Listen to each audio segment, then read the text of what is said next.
No, no, no, no, no, no, no. Wait. Wait.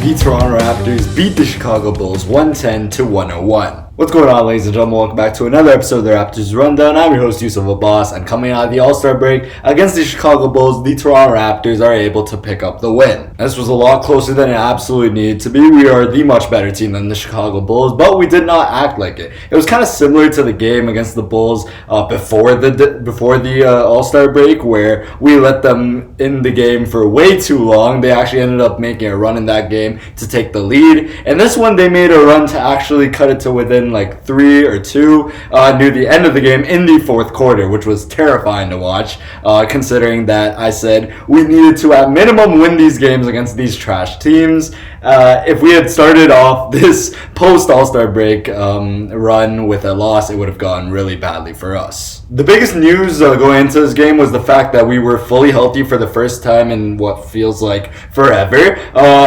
Colin Boyles actually ended up starting this game at center instead of Jakob Poeltl. Darko Rajakovic said that it was more so to match the minutes with Nick Richards coming off the bench. I honestly doubt that a little bit. I feel like he just wanted to go with the person who has earned those minutes and who has been, to be quite frank, the better player. And to be quite honest, I think, yes, we may have to end up starting Jakob Poeltl in certain matchups just because of a lack of size has screwed us in the past. But when there's no real mismatch for Colin Boyles, I would much rather this lineup with Colin Boyles starting at center compared to Jakob Poeltl, who is clearly still nursing that back injury. And even today, he was invisible as a 7-footer in like 19 minutes. He put up 0 rebounds, which is insane considering that he is supposed to be our solution to the rebounding issues. But let's recap the game. Early on, there were so many bad turnovers. This was a game that was decided by turnovers, mainly on Chicago's end, but we had some pretty bad ones early. But the issue was early on, we weren't really punishing them for their turnovers. We didn't hit a single 3 in that first quarter, and it was some of the most ugly basketball that I've seen in a while. Brandon Ingram saves us in that second quarter, finally hitting the first 3 for us, and then Scotty Barnes went on a big 8-0 run by himself to give us an actually pretty big lead. At the end of the first half, Scotty Barnes and Brandon Ingram ended up having more than half of our total team points. RJ Barrett struggled early, Emmanuel quickly struggled early, and once again we could not find any scoring from our bench. On the Chicago side of things, Josh Giddey was missing way too many at the rim. I get he's just coming back from injury, so I'm going to give him a little bit of grace on that end. I don't know why, I will say this, and I think King of the Fourth Quarter made a video about this. I don't know why they aren't playing Jaden Ivey, who got a DNP tonight, and Rob Dillingham. I don't know why they're not playing them 40 minutes a game. Colin Sexton is not going to be on the team next season. In fact, he's probably going to be a buyout candidate. And to be quite honest, Colin Sexton will be the most touted player on that buyout market because he completely flipped the game whenever he arrived. And I will say this, Colin Sexton is a real player, man. He is a winning player, and he will be a huge addition to any contender that picks him up if he gets bought out by the Bulls, which I expect to happen very soon. While we're talking about the Bulls, I just want to say Patrick Williams sucks. I've been saying this for many years now. He is not an NBA player at this point. Not only does he suck, but his misses are literally momentum stopping.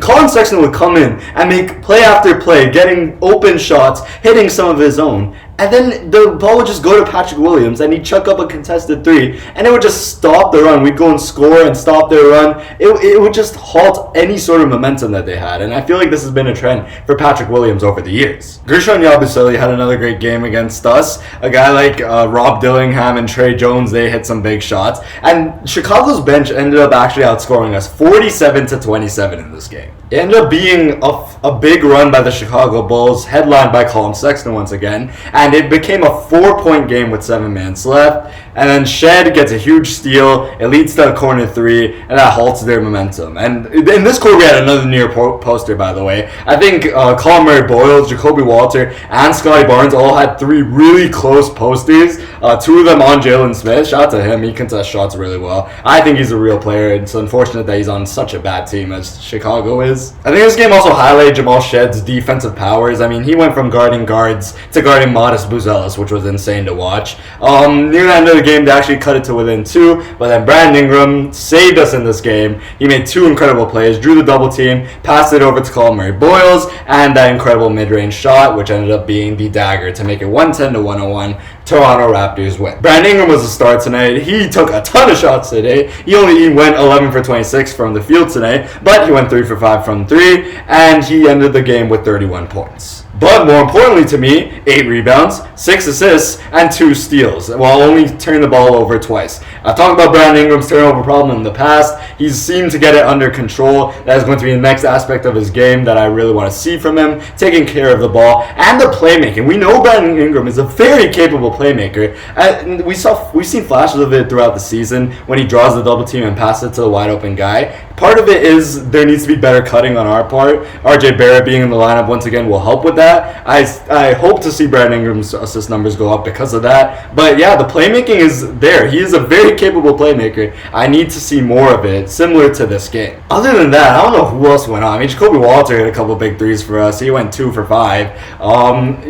But like the starting lineup, literally everyone other than Colin Murray-Boyles played really bad. Emmanuel quickly missed all 4 threes. RJ Barrett went 3 for 10 from the field. And Scottie Barnes, to me, this was one of the worst Scottie Barnes games of the entire season. He was turning the ball over. He ended up having 6 turnovers in this game. He was leaving shots short from the mid-range. He had one push shot that's usually automatic that just didn't even reach the rim. And he just wasn't going up strong at the rim. We are now, however, learning that Scottie Barnes is going to be out against the Milwaukee Bucks due to personal reasons. So whether or not those personal reasons impact him in this game, only he knows, but hopefully everything is going on well with him. Personal reasons always scares me because I'm like, you don't want anything bad happening to these players outside of basketball. Hopefully everything is all right with Scottie. We should all keep him in our prayers, and yeah, hopefully he comes back healthy and ready to help us bring some wins. Honestly, this is a game where it's okay for him to miss. If we can't beat the Milwaukee Bucks without Scottie Barnes, then this is not a real team. I will say though, this is a Milwaukee Bucks team that is rolling now, 3 wins in a row. They have some offensive firepower now with Cam Thomas.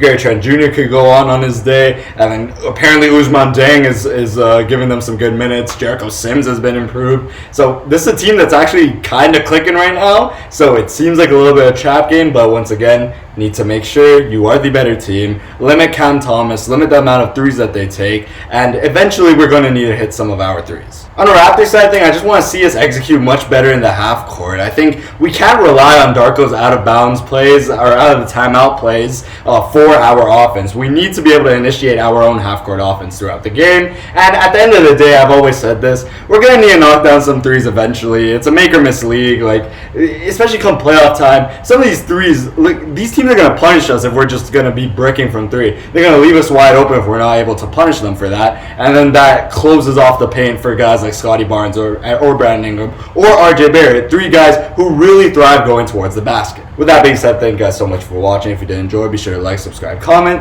I will see you guys in the next episode of the Raptors Rundown. Peace out.